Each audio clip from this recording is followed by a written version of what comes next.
Good morning. Thank you all for being here today. This event is growing and growing, and it should, for who we're honoring in the Gold Star families and the Gold Star heroes. My name is Tom Branta.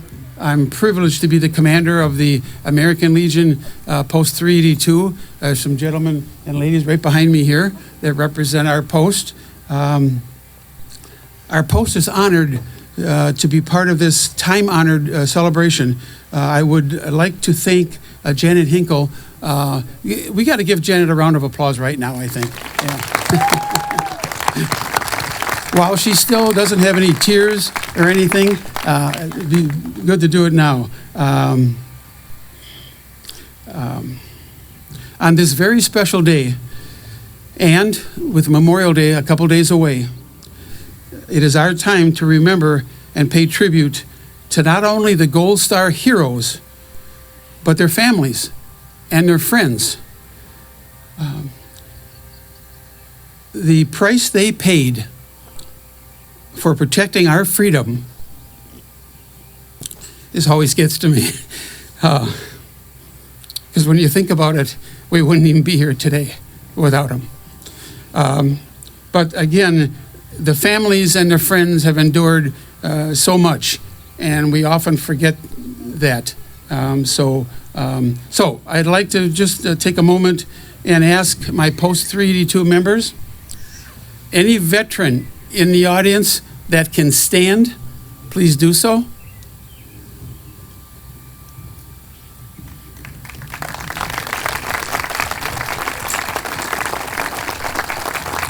Thank you.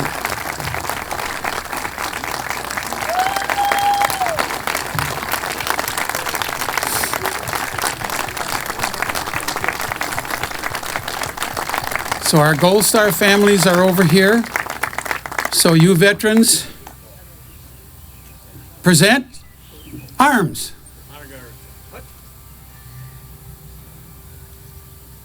Order, arms. Thank you.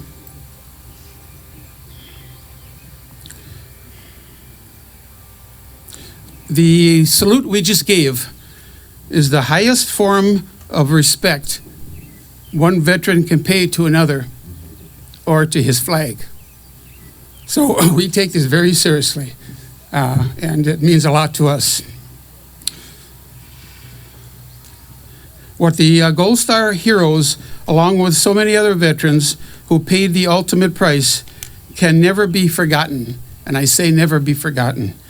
Our everyday freedom is the result of their sacrifice. May we never forget this. I'd like to introduce Wally Kangas, will be leading us in the Pledge of Allegiance. Wally?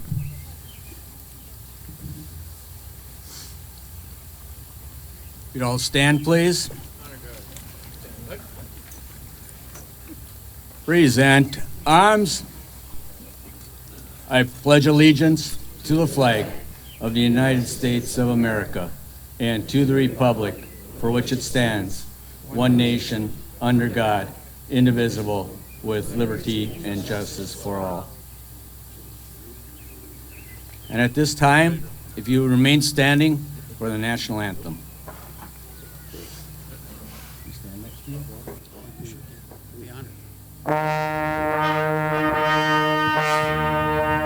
Oh, say, can you see by the dawn's early light what so proudly we hailed at the twilight's last gleaming, whose broad stripes and bright stars through the perilous fight o'er the ramparts we'd watched were so gallantly streaming, and the rocket's red glare, the bombs bursting in air, gave proof through the night that our flag was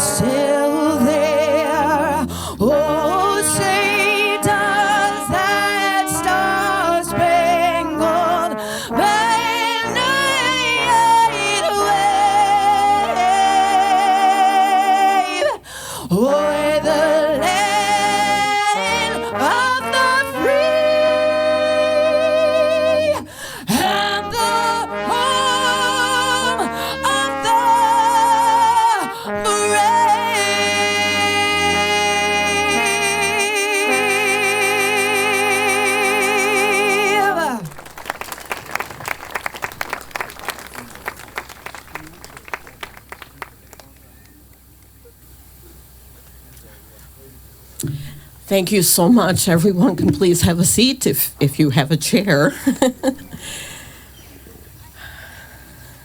Welcome.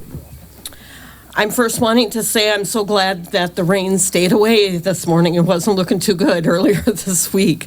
I contacted the Michael Kelly family, who is the soldier that we're honoring today, just to let them know things were, they might need to be prepared for rain. And their response just was something I wanted to say. Tim, one of the brothers of Michael Kelly, said something that he said his mother often would say when they were kids. Rain isn't a problem. We aren't made of candy. So, but fortunately we didn't have to deal with that, but I thought that was a perfect quote. So, hello, my name is Janet Hickel. My father, Robert Meyer, was the designer and one of the builders of the Menomonee Falls World War II monument that we stand in front of today. Sadly, the builders are no longer with us. It was hand-built by the World War II veterans of the Walter Miller AMVETS Post in 1947 after they returned home. I've had the honor of working with the veterans of Menomonee Falls since 2006 in order to preserve the monument. I would also like to note that this is our 13th annual memorial tribute ceremony at these monuments. There have been many ceremonies that have occurred at the World War II monument several years ago. So I truly appreciate all of the veterans' support to start this tradition back up at the monuments 13 years ago. I also want to thank all of you for coming today and honoring our Menomonee Falls fallen soldiers. We truly appreciate your presence. The original builders of the monument are smiling down on us today, knowing that we continue what they started back in 1947 with building the monument and honoring the fallen of our village. With that, I'd like to mention today we have some World War II era veterans who are in attendance today, and I'd like to thank them for coming and ask that they wave high or stand, but they don't have to, as they are able, so that we can show our appreciation for their service. Some of the World War II era veterans we have in attendance today are Robert Bob Harder, gentleman in the black cap towards the front, 100 years young.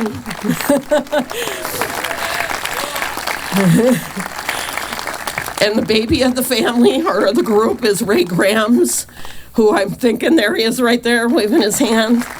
I think he's maybe 98, 99, somewhere in there. So he's the baby. Any other World War II veterans that I missed? It's such a gift to have them in our presence today. Thank you so much to them for coming and for their service. Through planning for this ceremony, I've also had the honor of to meet many of the Gold Star family members over the years. I would like to recognize any members of the Gold Star families who are present today.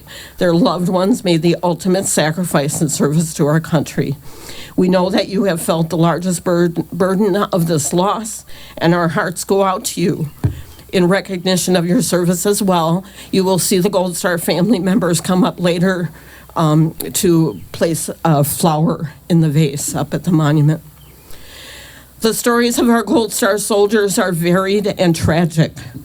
Their willingness to sacrifice their own future and well-being in order to protect us and our country should never be forgotten.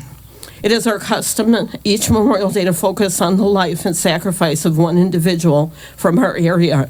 Today, I will be speaking about Michael J. Kelly, Specialist 5th Class, United States Army, to his family who are 60 members plus over here. Michael was simply known as Mike.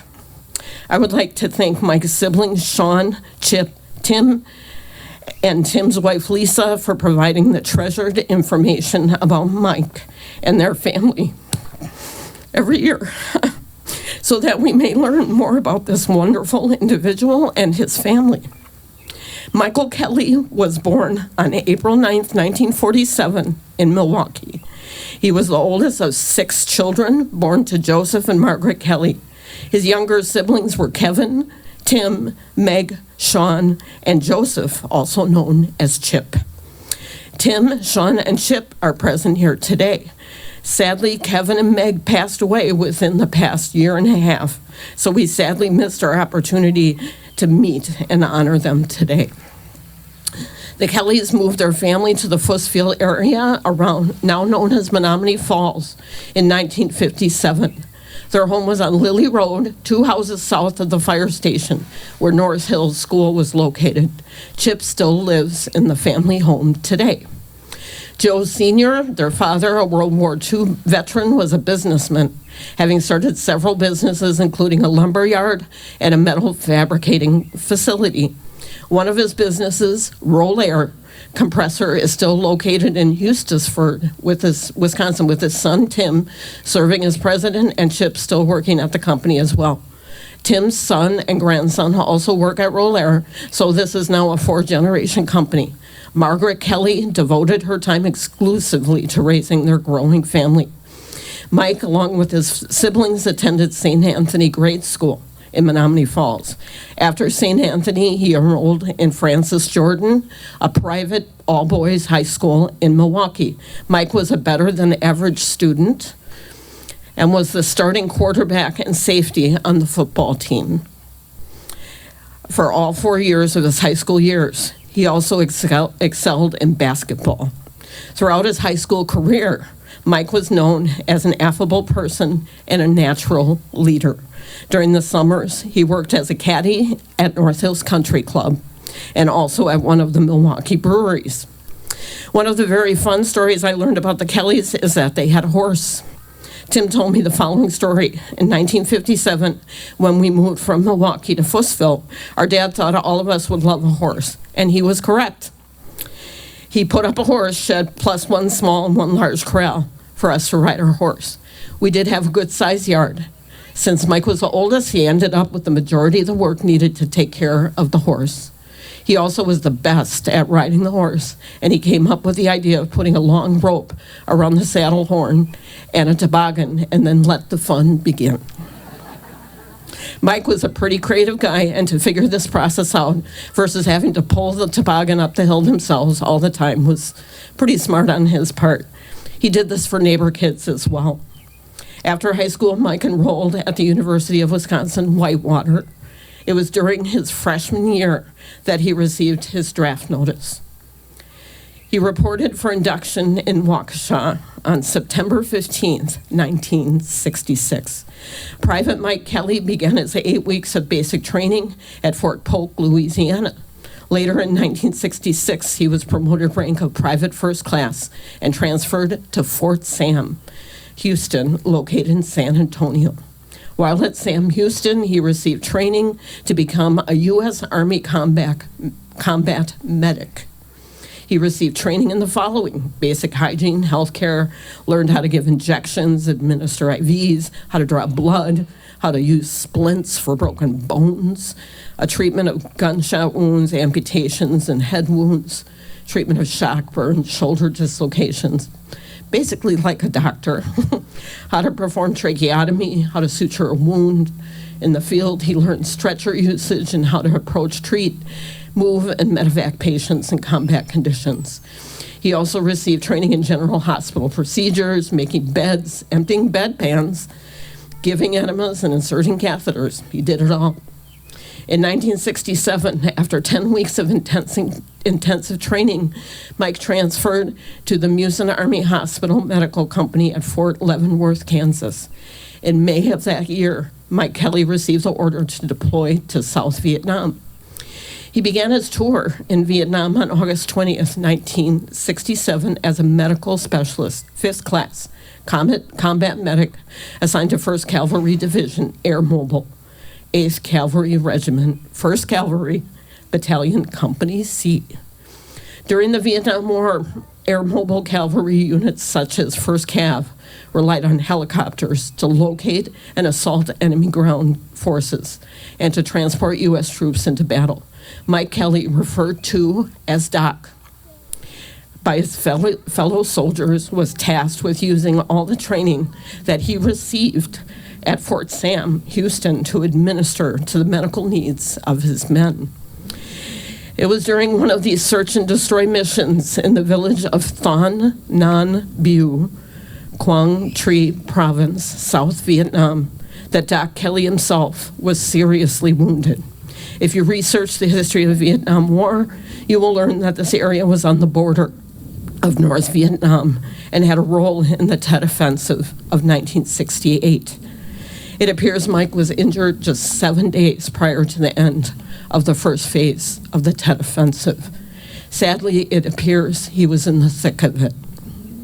Back at Menomonee Falls, the Kelly family received a telegram from the Army with the devastating news that on March 13th, 1968, Specialist Michael J. Kelly had sustained a serious gunshot wound to the left side of his head, causing severe skull and brain damage. Mike was taken to the 15th Medical Battalion in Landing Zone Sharon and then further evacuated to the hospital ship Repose. During the following week, the Kellys received 2 additional telegrams from the Army stating that Mike was still ill and that his condition had not changed significantly. On March 26, 1968, the Kellys received a visit from Army personnel with a final telegram with the news that Michael had passed away the previous day. Michael's body was transported back to the United States on April 10th, 1968. A funeral was held at F.J. Borgward Sons Funeral Home in Wauwatosa.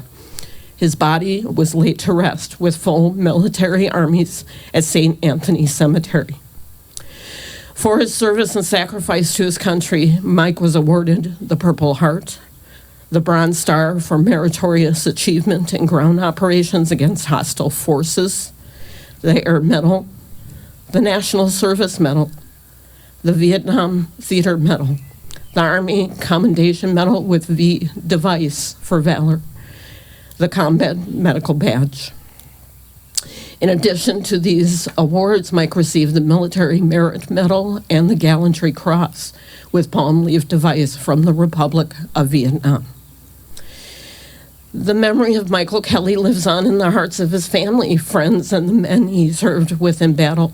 Each Memorial Day, the members of the family, many of whom are here today, raised the flag of the United States of America that was draped over his casket.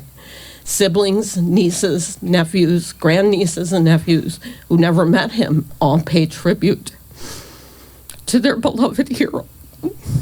Sorry. The country that he loved so much also memorialized him by inscribing his name on the Vietnam War Memorial Panel, 46E, line 19. You can look for it. Among tributes to Mike that are written on the website for the memorial, Doc Kelly was the head medic of Company C, 8th Cav. He patched me up in December 67. I think of him every day. Another entry, quote, my brother's friend, never forgotten. Mike was my brother Kurt's boy and friend in Menomonee Falls.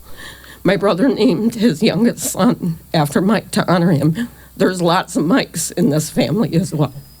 So we will never forget his supreme sacrifice for the freedom of our country. Rest in peace. Mike's brothers Sheen, Tim, and Chips share many fond memories of the simple times in their family and how their older brother Mike was what I've heard many other Gold Star soldiers being described as always there for them and a leader. I can say that when I met with the 3 of the remaining Kelly siblings a few months ago, I could tell this family has an extremely strong bond, an admirable bond, having endured many special times as well as the ultimate heartbreak. A final few words from Sean really tell the story of the special bond of this family. My greatest memory of Mike was when he came back from college after he had been drafted and needed to leave to go to basic training. He slept in the same back bedroom as I did. At night when he came home, he didn't want to wake me up. So he slowly opened the door, which woke me up immediately. But I faked I was still asleep. He didn't want to turn on the lights, so he changed clothes in the closet with the door closed and the light on. He came back out and got in his bed on the far side of the room. Then I watched him light up a cigarette. Yep, different times. I would then watch him smoke, wondering what he was thinking about as he puffed. I watched the cigarette ember until he finished it, and I went to sleep. I always remember that and felt it was a safe place with my big brother. One last thing from Sean. Mike chose to train as a medic because he couldn't bring himself to carry a gun and kill people in combat. He was there to heal his fellow brothers, and I'm sure a civilian or two along the way. My parents were always very proud of that. On this Memorial Day, let us all here today commit ourselves to remembering the love of country that inspired Michael J. Kelly and every other fallen hero to give the full measure of themselves so that every citizen can enjoy freedom. Not just today, but every day. I believe there are 60 family members and friends of Michael Kelly in attendance today. Some of the members who are present today are Mike's siblings, Tim with his wife Lisa, Chip with his wife Julie, and Sean Kelly. Representing Meg Kelly Bodonin, who passed away this past year, is her son Michael, another Michael, with his wife Casey. Representing Kevin Kelly, who also passed away this past year, is his daughter TJ Kelly Hampton and her husband Sean. Many of Mike's nieces, nephews, and great-nieces and nephews are also in attendance, as well as cousins and friends. I'd like to now ask the families of Michael Kelly to stand for us to honor Mike and his brave service to our country.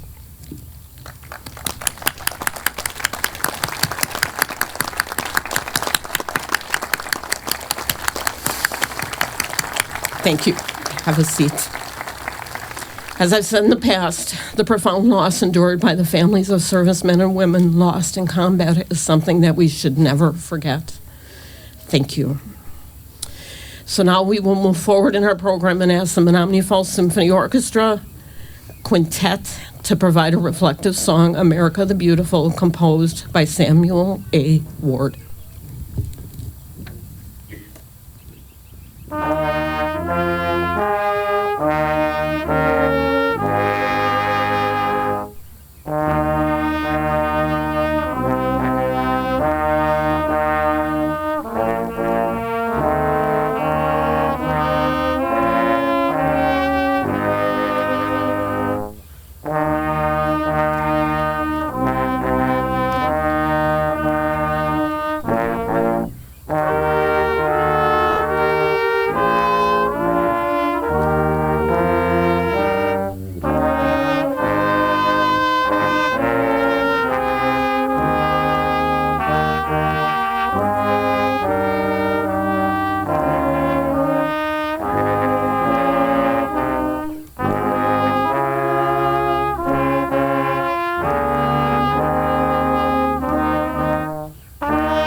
Beautiful. Thank you.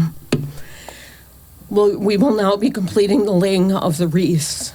The music is Hymn to the Fallen, composed by John Williams, which will be provided by the Menomonee Falls Symphony Orchestra Quintet. Following the laying of the wreaths, we would ask that any Gold Star family members to come forward to place their flower in the vase at the base of the monument over on the left side. I also have some extra flowers for any Gold Star family member that I didn't touch base with at the beginning of the ceremony. I believe they're up on a table kind of halfway back over there. But we will begin with the laying of the wreath.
I would now ask that the Gold Star family members come forward and leave their flower as well.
Thank you. I would now ask that Jackie Schneider and Jeff Page please present the Gold Star list for Menomonee Falls, our community heroes.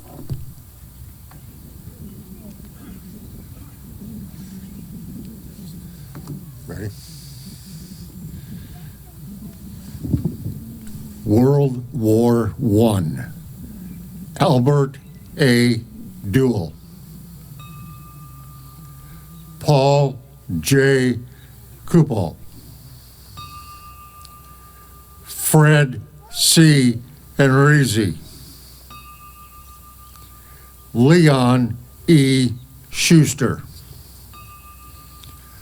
World War II. Walter J. Miller.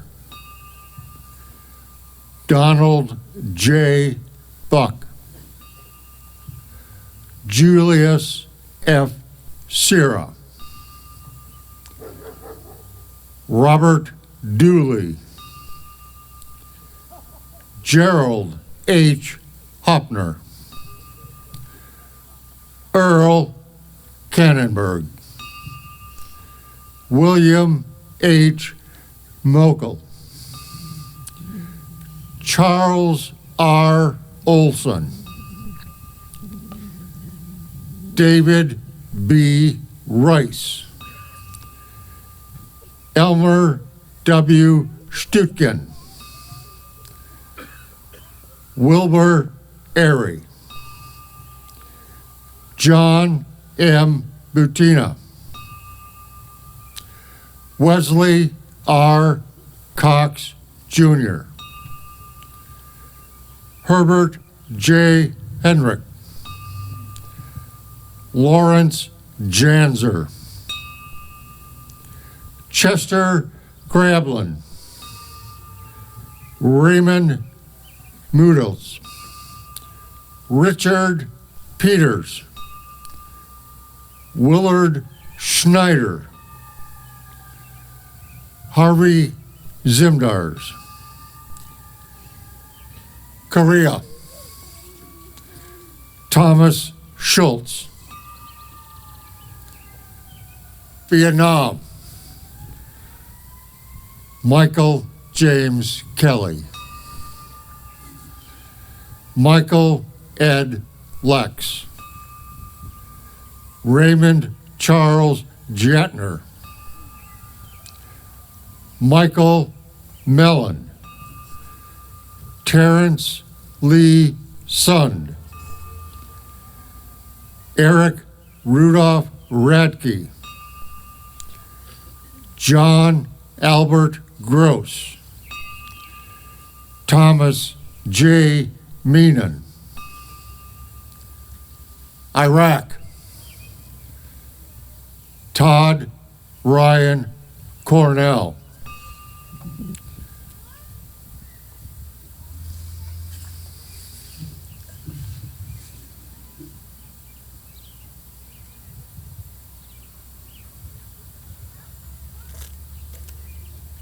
Thank you. I would now ask that we allow for a brief pause as we have the war dogs move to a safe area as needed for the 3-volley salute to occur. I just want to say, too, I really appreciate having them involved in our ceremony every year. Their monument was added several years ago, and it's been a wonderful partnership. They do so much great work. Please check out their website. And Jerry, who laid the wreath, his dog was Skip when he served. And he has a picture there. And Flo was one of the service dogs that passed away recently that was very involved in their organization. She was also a war dog. While we're pausing for the war dog members to take their places, I'd like to thank the members of the Menomonee Falls Symphony Orchestra for donating their time and talents to today's Veterans Memorial Tribute Ceremony. Please also take note of their contact information and their upcoming concerts. Thank you again to these fantastic musicians for adding so much to our ceremony. I'd also like to thank our singer, Wendy Hope, for leading us in the national anthem, and the choir of the Menomonee Falls Baptist Church for providing the music prior to our ceremony. It was so great to have them back involved in our ceremony again. I would like to thank Rebecca Schick for assisting in putting together the printed program that you all have. She does such a great job and makes it a really nice keepsake. The program is really a treasure. Also, many thanks to my brother John and sister-in-law Judy for assisting in writing Michael's profile and courage, and my sister Jean and my husband Dale for helping with all of the logistics today. I appreciate their support. The village of Menomonee Falls is very much appreciated as well today as they maintain the monuments year after year, assure that they look great today and throughout the year. Many thanks to Falls Cable for providing the sound for our program. They've helped us so much this year by stepping in, and it's been great. They also filmed the ceremony, so that should be available on Facebook as well as on their channel. Thank you to the Menomonee Falls Fire and EMS for their presence today. They come every year and set up the flag, and I truly appreciate their presence and their effort to do that. And finally, many, many thanks to Tom Branta, the commander of the American Legion, the Rifle Squad, and Jeff Kaus, our bugler, who offered their services. They offer their services throughout the village and other places and communities throughout the year with funerals and other events, and truly thank them for being here today. I'd like to ask that any of you in attendance today that I haven't already spoken to know of any information on any of the Menomonee Falls Gold Star soldiers printed on our list in the program. Please reach out to me via email or phone, which is printed in your program. For example, Bill Hathaway is the person who brought the Michael Kelly family connection to me last year. He came to the ceremony and he said something, and that's how we connected with them. So please look at those names. If you know somebody, please let me know. Thank you, Bill, for doing that. So thank you so much for everyone for coming today. We will now move on to the three volley salute, taps provided by Jeff Kaus, and closing remarks by Commander Tom. One thing I'm just going to add so I don't forget, if any of you are parked on Garfield Drive, you might want to move your car once you can get it out. Sooner versus later, the car show does fill in once we're done. So, but when you're ready to do that, if you could do that. So we will now move on to rifle taps and Commander Tom's closing remarks.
They always say a student should follow their teacher.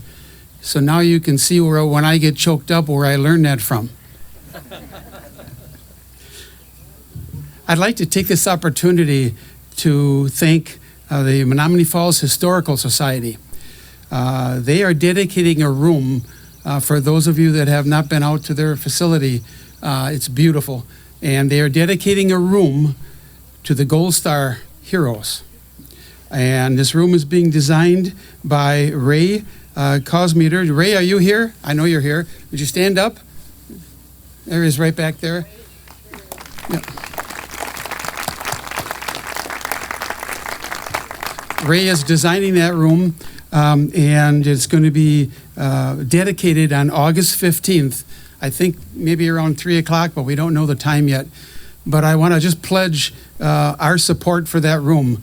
It is so, so important that we honor all of our Gold Star heroes, their families, and their friends.